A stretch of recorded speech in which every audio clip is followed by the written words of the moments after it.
what I consider the father of business consulting. There's a guy named Peter Drucker, now deceased.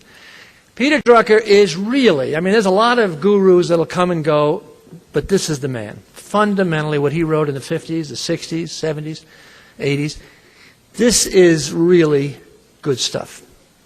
Drucker, take my advice, is the best. And especially in terms of business and business management. Now, what Drucker said one thing that a lot of people in the business world have forgotten.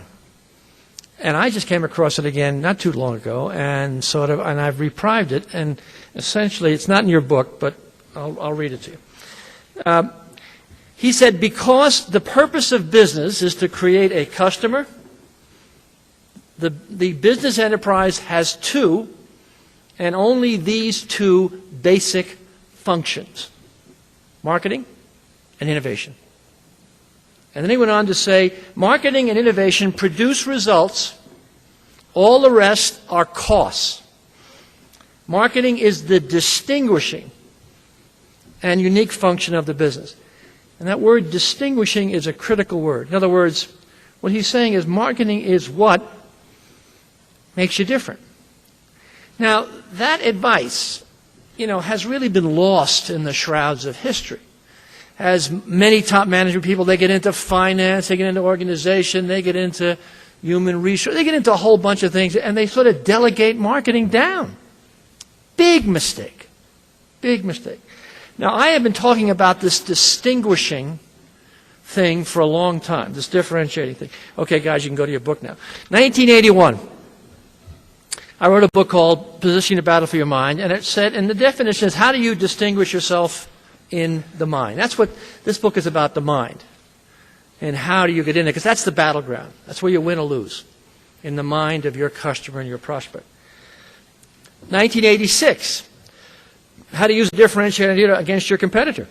That's marketing warfare. And this wheeled in the whole competitive thing. And we thought it was tough then. My God, today it's just unbelievable.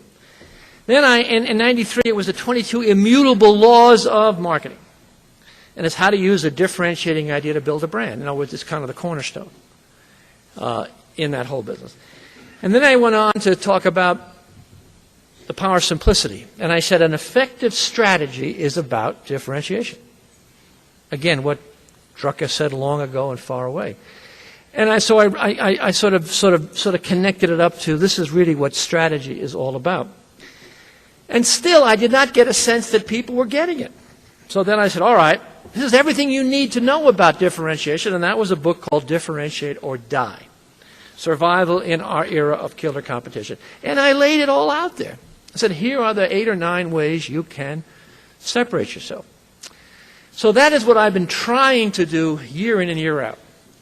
And for all this effort, my children say, you've been writing the same goddamn book forever. Why don't you get something different? They don't understand. But so in other words, this is a critical issue, this distinguishing factor. Now here's an ugly fact of life. If you make a mistake today, your competitors quickly get your business. And what's worse, you rarely get it back. General Motors. General Motors used to have 50% of the car business in the United States. General Motors has been going this way for 25 years. They're now about 23%. And they have never gotten a nickel's worth of business back. And now they got the Japanese staring at them. And it's going to be very, very difficult for GM. So this is the environment you live in. This is one tough world. Because it's a battle of brands.